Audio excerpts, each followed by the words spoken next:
이제 신학교 간 얘기 좀 해볼까요? 처음에 저도 신학교를 갈 생각이 전혀 없었어요. 원래는 요리 쪽, 완전 다른 쪽이죠.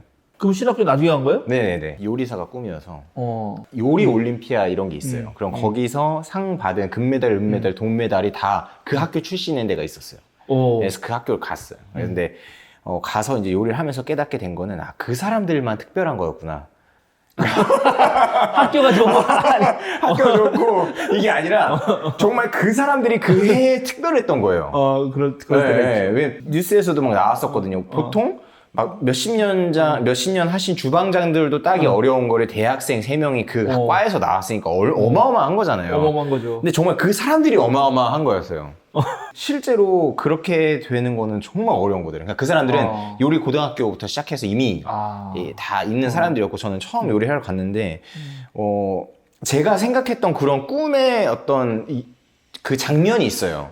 옛날에 제이미 올리버라고 영국 요리하는 사람이에요. 그 사람이 이렇게 요리하는 게 케이블 TV에서 이제 나왔었어요. 근데 그 프로 보면서 나는 저거를 내 직업으로 삼아야겠다. 난 저렇게 살고 싶다. 청바지 입고 막 돌아다니면서 막 음식 산 다음에 진짜 쉽게 요리를 막 해요. 그리고 친구들 초대해서 막 친구들이랑 같이 막 먹고 막 이런데 나는 그게 너무 멋있어 보이는 거예요. 그런 장면들을 꿈꾸고 요리 학교에 들어갔는데 실제로 요리사의 삶은 그렇지 않더라고요. 거의 대부분 주방에서 양배추만 계속 그러니까 분업화돼 있어요. 진짜 이것만 계속하고 설거지만 계속 이런 식이에요. 그래서 거기서 10년 이상 버틴 사람들이 뭐 부주방장이 되던지 저도 몰랐지만 갔는데 불을 다루고 칼을 다루고 이러다 보니까 위험하니까. 군기가 되게 셌어요. 그래서 막 그런 것도 이제 적응이 안 되고 그래서 이 직업이 나랑 잘 맞을까? 그런 고민도 했는데 내가 요리도 잘 못하는 거예요. 해보니까 막상 해보니까 내 요리 실력도 형편이 없고 근데 막 자신감이 막 꺾이겠는데 또 딱 하나 제일 걸렸던 게 요리를 하게 되면은 주일날 섬길 수 없다니까. 교회는 포기해라 이 얘기를 들었어요. 근데 그게 좀 결정적이었었죠. 주말 장사고 보통 주방장들이 사역자랑 똑같더라고요. 월요일날 쉰대요. 그래서 이거는 좀 안 되겠다 싶어가지고 저도 그렇게 자퇴를 하고 아버지가 그 교육학 쪽에서 공부를 하셨어요. 그래서 이제 고민하면서 상담하다가 교육학 괜찮겠다 해서 기독교 교육학과를 들어간 거예요. 근데 어쩌다 목사가 됐냐는 또 다른 얘기라서 가서도 재밌었어요. 공부도 잘했고 그 안에서. 그래서 원래는 그 기독교 교육학 교수가 되고 싶었어요. 그래서 상담을 했어요. 그 교수님이랑. 근데 그 교수님이 말한 게 기독교 교육학 교수는 다 목사다. 그래서 먼저 MDB를 해라. 그래서 신학대학원을 간 거예요. 저는 아까 말한 대로 군대에서 너무 고민이 많았는데 나와서 나는 뭘 할까를 2가지 중에 하나 생각했어요. 하나는 고전 문학을 번역하는 사람. 한문에 관심이 좀 있었어가지고. 또 하나는 내가 가만히 생각해보니까 평생을 교회만 다닌 거예요. 그러니까 성경이 너무 궁금한 게 많은 거야. 그러니까 나는 신학교를 가서 이 궁금한 거는 풀어야겠다. 나 같은 게 목사는 못 되더라도 이걸 내가 풀지 않으면 한이 될 거야. 그래서 이제 2가지를 고민했죠. 내신을 고등학교 때 거를 안 치고 수능 성적으로 내신을 환산하더라고요. 내가 수능을 잘 보면 내신도 좋아지는 거예요. 그럼 이제 일단 시험을 봐보자. 이렇게 하고 그때 공부 3학년 때 못한 거를 해보자 마음먹고 생전 처음 이제 학원이라는 걸 가봤죠. 그다음에 집에 아무것도 몰라가지고 그냥 아무데나 막 지원했거든. 그 한 달을 보냈어. 2월 달을. 내 동생 친구 교회 이제 내 교회 후배기도 한 애가 형 그렇게 아무거나 들으면 안 돼요. 그래서 여기 제일 유명한 강사들이 있어요. 근데 그 강사를 끊으려면 전날부터 밤을 새야 되는데 그다음부터 이제 밤을 샜지. 제일 유명한 선생님 2명이 있는데 그래서 밤새가지고 끊고 이제 3월부터 본격적으로 공부를 했어요. 그리고 이제 6월, 7월 됐을 때부터 좀 보고 결국 이제 11월에 시험을 봤는데 성적이 제법 괜찮게 나왔어. 근데 어디서 망했냐면 국어에서 망했어. 헐. 너무 자신했구나. 너무 자신했어요. 왜냐면 국어를 안 들었거든. 그거 모의고사 보면은 그때 당시 120점 만점인데 언제나 100점을 넘어. 국어도 그때 안 어려웠어, 내 생각에는. 뭐, 이 정도면 괜찮다. 하고 나와서 가채점을 하잖아. 국어부터 채점을 하잖아. 막 틀리는 거야. 80점인가 나왔어. 망했다. 내가 만약에 국어를 잘 봤으면은 나 목사 안 했을 수도 있어요. 그런데 그때 당시 사회탐구, 과학탐구가 엄청 어려웠어. 그 애들이 거기서 점수를 다 못 봤어. 전국 아이들이. 이상하게 안 어렵더라고. 그래서 거기서 내가 평소에 봤던 것보다 더 또 잘 20점이 맞고. 올랐어. 그래서 같아진 거예요. 네네네. 근데 만약에 같아지지 않고 국어를 어. 평소에 봤다. 그러면 당연히 내가 막 서울대 딱 넣어도 붙는 거야. 무조건 붙는 거야. 그때 성적으로. 근데 웃겨운 거야. 이거 너무 떨어질 것 같은 거야. 서울대 종교학과 생각했었거든. 살짝. 근데 그게 연세대 신학과하고 서울대 종교학과가 같은 저거에 있는 거예요. 아, 어떡하지? 안 되겠다. 그래서 근데 연세대 신학과를 넣고, 근데 혹시 더 모르니까 이제 우리 교단이나 한신대를 넣었죠. 근데 이제 한신대 이제 면접을 보러 간 거예요. 네, 잘 아는 선생님이신데, 선생님이 날 딱 보더니, 아, 이 자네는 좀 나이가 들어 보이는군. 딱 이러시더라고요. 그래서, 예, 저 선생님 군대 갔다 왔습니다. 딱 시험 잘 봤나? 그리고 그때 성적이 나오니까 몇 점 맞았는데요? 딱 이랬더니, 갑자기 교수님이 눈이 진짜. 딱 동그래지셔. 그래가지고, 그래?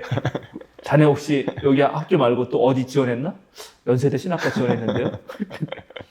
그래. 그럼 둘 다 붙으면 어디 갈 텐가? 연세대 갈 건데요? 그랬죠. 그랬더니 선생님이 왜 연대 가라? 그러는 거예요. 저는 집이 파주고 여기 오산까지 내려오려면 난 너무 힘들고 맞이라서 부모님도 모셔야 되는데 우리 집에서 연세대학은 통학할 수 있습니다. 그랬더니 선생님이 할 말이 이러셨어. 그렇지.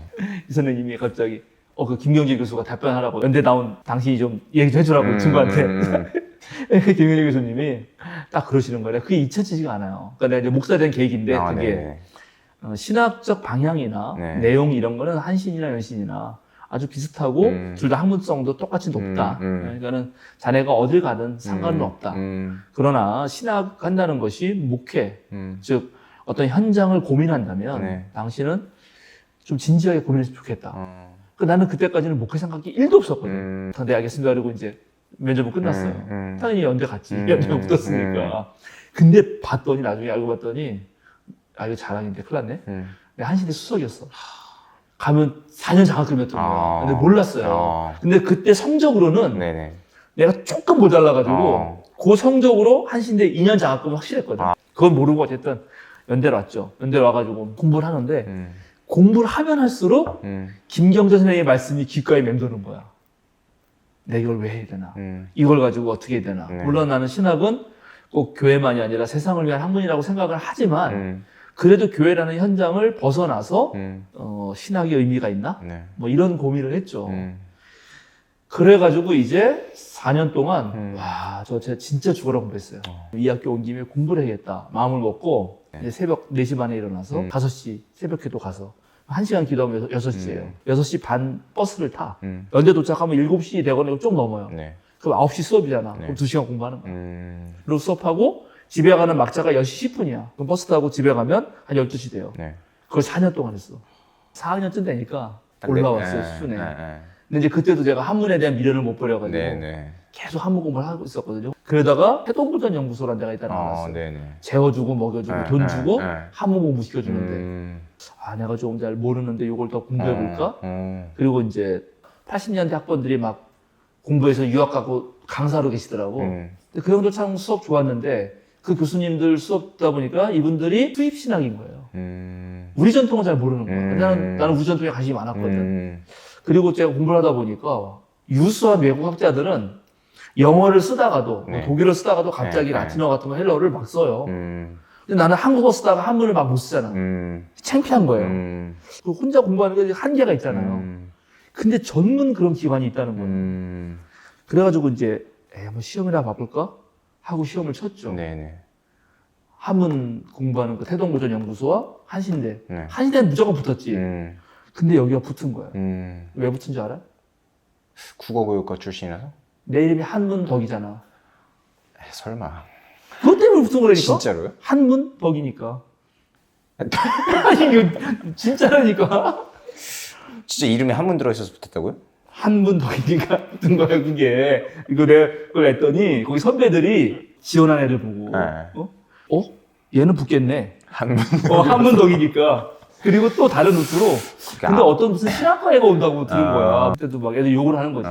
목사 새끼가 여길 왜 오지? 막 이렇게. 되게 그때도 그랬어요. 그때도 같은가. 근데 한문덕이 목사 그거는 거야, 신학과. 그러니까 저 갈 때까지는 전무했어요. 신학과 출신이 이걸 배우러 온 사람은. 물론 후문은 몰라. 네. 종교학과 있었어. 서울대 종교학과 선배는 있었는데, 하여튼간 그래서 이제 거기도 붙었어요.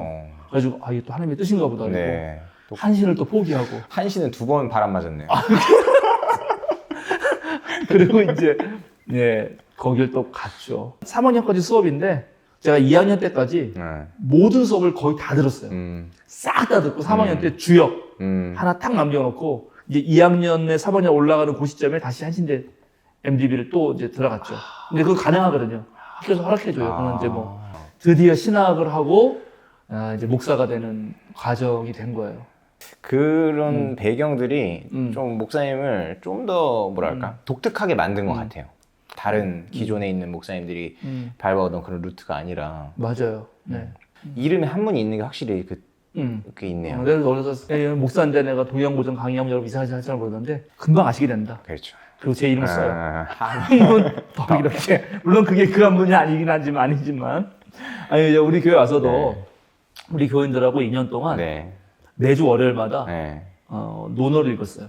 어쩌다 보니까 동네 상계문화정보도서관이라고 거기서 이제 연결이 돼가지고 좀 일반 대중 강의도 하고 그래서 이제 동네 어른들하고 논어에 이어서 맹자 공부를 했었죠. 나는 쭉쭉쭉 읽으면 다 따라오는 줄 알았더니 아니라고 얘기하더라고요. 당연히 아니죠. 목사님 어디 읽으시는지도 이렇게 잘 모르겠다고. 교수님들이 히브리어 강독하면 쭉쭉 다 따라오는 줄 아는 거랑 똑같은 거죠. 그런가 봐요. 제가 공부를 그렇게 하게 된 계기 중에 하나는 사실은 도울 김영호 선생이에요. 그 얘기를 좀 이제 해야 되는데 오늘은 못할 것 같고 다음. 근데 제가 그거를 하기 위해서 도울은 진짜 신기하네. 살짝 말을 좀 드리면 제가 이제 국어교육 학생을 했잖아요. 그리고 교회에 푹 빠져 사는. 대학교를 가서 더 본격적으로 열심히 교회를 했는데 전사님이 오신 거야. 근데 생전 듣도 보도 못한 얘기 하는 거예요.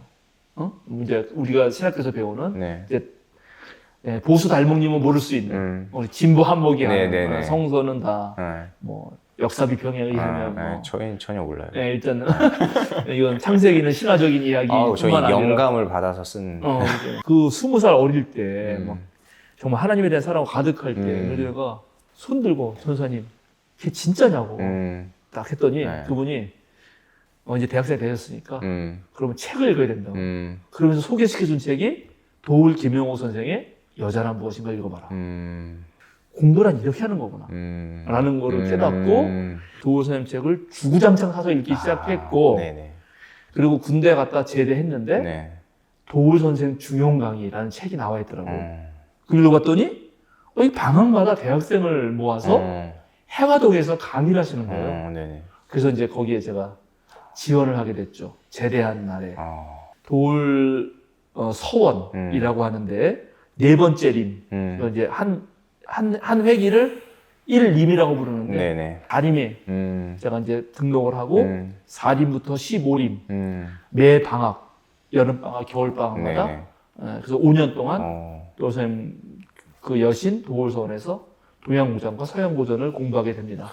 그게 내가 이제 공부하게 되는 계기가 됐고 그래서 다시 공부했고 연대신학과를 가고 연대신학과 가서도 그렇게 그러니까 그 사이에 그 도울의 만남이 있었네요. 도울 선생님의 만남이 있었고 또 하나가 있어요. 또 하나가 이제 한문 공부할 계기가 있는데 그거는 다음 시간.